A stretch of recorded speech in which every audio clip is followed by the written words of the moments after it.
Summer Olympics take place in Los Angeles, United States. The Dow Jones hits the lowest level of the Great Depression, bottoming out at 41.22 points, and Amelia Earhart flies from USA to Derry, Northern Ireland. In 14 hours, 54 minutes, the year is 1932. And this was the first year Pontiac was a brand, not a companionship make. But before getting into all of it, I'm your host, Jay. Welcome to What It's Like, the automotive channel where we feature the lost and forgotten, overlooked cars that you probably never heard of or get the love that they deserve, frankly. History, specs, design. We post between 4 and 5 episodes more or less each week, with engine episodes generally on Wednesdays. If any of that sounds of interest to you, subscribe and hit the bell icon next to it to never miss a video. Just for the record, I am a real person, not AI, and this is a bit of a rant. My voice just naturally sucks. It's something that I've always struggled with. I personally am not impressed with AI, especially when they make posts on Facebook or social media sites saying that this is a Duesenberg Model J. Nothing about this is a Duesenberg Model J. This is what a Duesenberg Model J looks like. Let's compare the two. Nothing. Looks nothing like it. They're just spreading misinformation. All right, a couple of announcements real quick before getting into the meat and potatoes. Auburn, Cord, and Duesenberg is having a shindig in Auburn, Indiana, August 29th through the 31st. I will be there Saturday, the 31st. Also coming up really quickly is the Old Car Festival in the Greenfield Village, right next to the Henry Ford Museum, Dearborn, Michigan. If you've never been, it is an experience, and that is September 7th and 8th. I will be there Saturday, September 7th. If you see me at any one of these events, please come up and say hi. I love meeting people that watch this channel. 1932 Pontiac was broken down into two series. The 6, which was Series 402. It rides a 114-inch wheelbase, which is 2 inches longer than the 31 model. And the 8, the V8. A lot of people think it's a straight 8. It's a V8, which was essentially a carryover design from Oakland. It uses the horizontal valve V8. It rides a longer 117-inch wheelbase. That is the Series 302. And it's a bit confusing because the 302 is a smaller number than 402, but it has the bigger engine. 1932 was the very first year for Pontiac to exist without Oakland. For those that don't know, Pontiac was a junior make of Oakland. General Motors would do a companionship make program where all brands except for GMC and Chevrolet got a companionship make to bridge gaps in General Motors' pricing structure. Cadillac got LaSalle, Oldsmobile got Viking, and it's worth mentioning that Viking was the only companionship make to be worth more, to be at a higher price point than the existing make. Buick Marquette. Oakland got Pontiac. In 1932, Oakland would fall on the sword for Pontiac to live on. The body styles included, but not limited to, 2-door coupe, 2-door sports coupe, 2-door convertible, 2-door sedan, 4-door sedan, custom 4-door sedan. It's worth mentioning that all 2 doors could be had with or without rumble seats. It was available in 16 different color combinations along with body color. Just wait for the walkaround. The paintwork on these cars is and was very intricate. 1932 saw a body redesign, so let's compare 31 on top, 32 on the bottom, starting in the front. Grille is very similar between these years, but are different with different details. Crank covers are different, hood mascots, fenders are also different. There are marker lights on the 31, but this 32 in the picture doesn't have the marker lights. Must have been an option because the car that we feature does have the marker lights, and they are different. The 31 has a bar in the front that bridges the gap between the fenders. It also has the lights attached to them. The 32 doesn't have that bar, but the 32 does have dual external horns, and it's worth mentioning that both the 6 and the 8 came standard with the dual horns. Louvers are done differently between these two. Bright work on the running board on the 31, moving to the side profile. Center caps are slightly different on the wheels. Both have Landau bars on the convertible top mechanism. The fenders on the 32 look meatier than the 31. The 31 has a trunk and the 32 has a spare tire, but I'm pretty sure that those were options. Side mounts were also optional. Moving to the rear windows are both oval, but the 32 has trim around it, giving it a raised appearance. Brake lights mounted lower, license plate mounted on top of the 32 versus mounted on the bottom of the 31. Jumping inside to take a look at the dash and interior situation. Both of them are laid out completely different. The gauges on the 31 are just pretty much in a horizontal line, but are smaller than the gauges on the 32. Which one do you like better? Let's talk specs. It rides a wheelbase of 114 inches. It weighs 2,700 pounds. Price, and this is going to shock you, but $765, which would be equivalent to you spending $17,543.35 in the year 2024. That is absolutely crazy when you consider that this car has really nice interior. You can't buy a brand new convertible right now for that price. Total 1932 Pontiac production was 45,340 units. Total series 402 was 35,059 units. And that is why the V8 was discontinued the year later, because it just didn't sell all that well. Moving on to engine, only one engine on offer for this car, 200 cubic inch displacement, split head 6, 3.3 liters. It's good for 65 horsepower, 3,200 RPM. Estimated 115 pound-feet or 155 newton meters at an estimated 1800 RPM. With a bore of 3.3 inches and a stroke of 3.9 inches, compression is 5.1 to 1, 3 main bearings. It is backed to a Muncie 3-speed gearbox with synchronizers between second and third gear, 4-wheel mechanical brakes. Special thanks to the Canton Auto Museum, downtown Canton, Ohio, for letting us feature this 1932 Pontiac Series 402, which is currently on display at their museum, where they have cars that you only read about. For hours of operation, directions, be sure to click the link below after the show.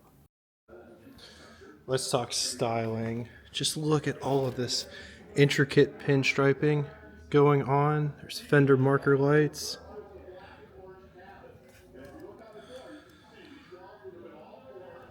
Look at how this has the bead going to the fender marker light. Beautiful pinstriping that runs on top of the bead for the fenders. The bumpers are basic.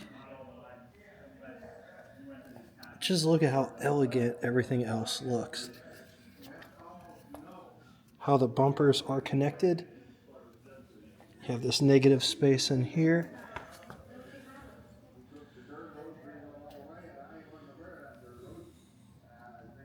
Look at this beautiful grille. This has dual lights. Notice it doesn't have a bar that connects the two fenders. Everything is attached to this bar, horn, and headlight attached to that rests on just that fender, but is not connected. Beautiful Pontiac mascot. This car does have a center line, more or less the butterfly hinge, which goes back to the single piece windshield.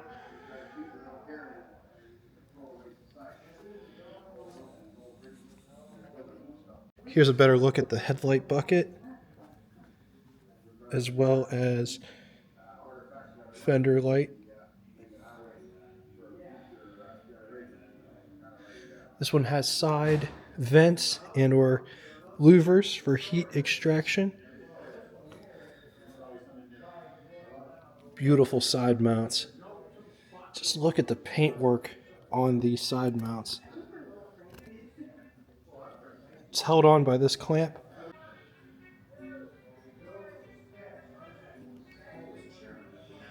This car has a single cowl windshield wipers that follow, and just look how small they are. This windshield can fold flat if you wish. This car, being a convertible, does not have drip rails, but it does have Landau bars. Beautiful spoke wheels. Bead that runs the perimeter of the fender. Just look at how it flows down here, so nice, into the running board. The running boards are pretty wide up in the front. It's my size 12 shoe for reference. And then it tapers in the back pretty drastically. Same size 12 shoe. This one does have step plates with Pontiac insignia. Just look at all the beadwork with the pinstriping.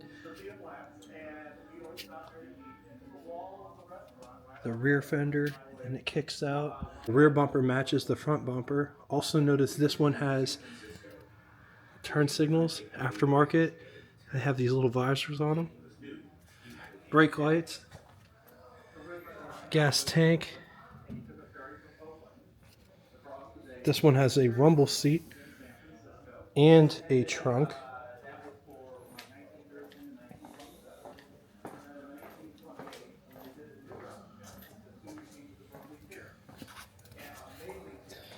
Gas filler is on the passenger side right here.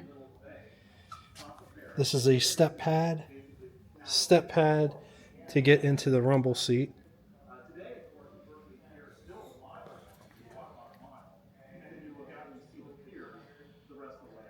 It has a real glass window in the back. Just look at this door. Look at how it curves at the bottom. Has this nice material on the door. Door handles to get out, window crank for the big window. Operates like this. Notice it's all framed out. But also notice it doesn't have wing windows or vent windows. Coming down inside the pedal box down here. Clutch. High beam switch, clutch, brake, gas pedal, starter button, place to put your foot. Just take a look at this interior.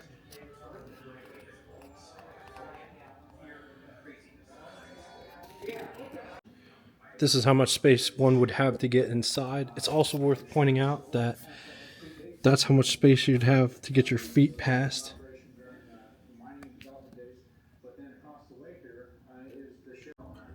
Here is what over the hood looks like. Here is what first person over the hood would look like.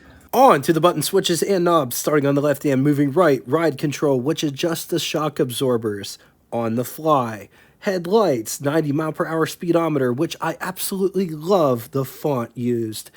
Odometer, amp meter, throttle control, hand throttle, panel, the actual panel light, key, choke, gasoline gauge, coolant temperature, oil pressure, panel light switch. This one on the very end is for the panel lights. Which that's what the panel light would look like. Notice it comes out of that one light bulb. Up above, there aren't any sun visors. It does have a rearview mirror there in the center with a clock on it. Windshield wiper controls are down below. Let's take a quick gander at the greenhouse or the pillar to glass ratio. It's a bit cozy, bit intimate in this car. There is a small parcel shelf behind the front seat, and this is what visibility looks like at the mother-in-law's seat behind. Coming to the under the hood section, just look at how accessible everything is. Steering wheel column right there. Starter, generator, split head 6, and just look at how that's designed. It's got water passages for this head as well as a pipe that comes off of this to this head. Distributor is mounted right there in the center. Coming to the exhaust and intake side, just look at this heater. That's interesting. That almost looks modern. This one looks to have a manifold heater.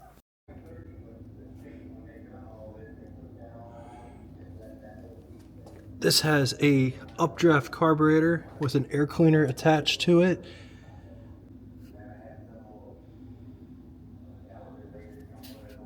On the positive side, this is one of those cars that kind of slips in between the cracks. You don't really get to see them all that often, but man, when you get to see them, they are just so elegant. I love the paintwork on this car. 1 year body style. They go back to a different louver design that's always open on the 33. Well-appointed car for the class. Against it, because it's a 1 year only body, parts and trim parts may be hard to find. All right, now it's time for Would You Rather. 2 scenarios today. In the first scenario, would you rather have 1932 Dodge DH Series or 1932 Pontiac Series 402 or 1932 Rant Series 621? I'm going to leave this here for a minute. If you need more time, feel free, pause the video. On to the second scenario, 1932 Rockney Series 65 or 1932 Pontiac Series 402 or 1932 Devox Series 6-75. Once again, going to leave this here for a minute. If you need more time, feel free, pause the video. On to Name That Tune. First person to get both the name of the band and the song title correctly in the comment section will have their comment pinned to the top of it. That's a great song with a big band vibe. Thank you all so much for coming out and watching this. If you'd like to get in touch with me, shoot me a comment in the comment section below, or check out our Facebook group that correlates with this YouTube channel, which I'll try to link it in the description below. If you don't have Facebook and would still like to reach me, send me an email at what_it's_like@yahoo.com. So whether I see you in the comment section, Facebook, or if you send me an email, just know that I appreciate everything that you guys bring in the comment section. I love reading the stories. I love when you guys share the memories. Thank you so much for all of it. Until next time, toodaloo!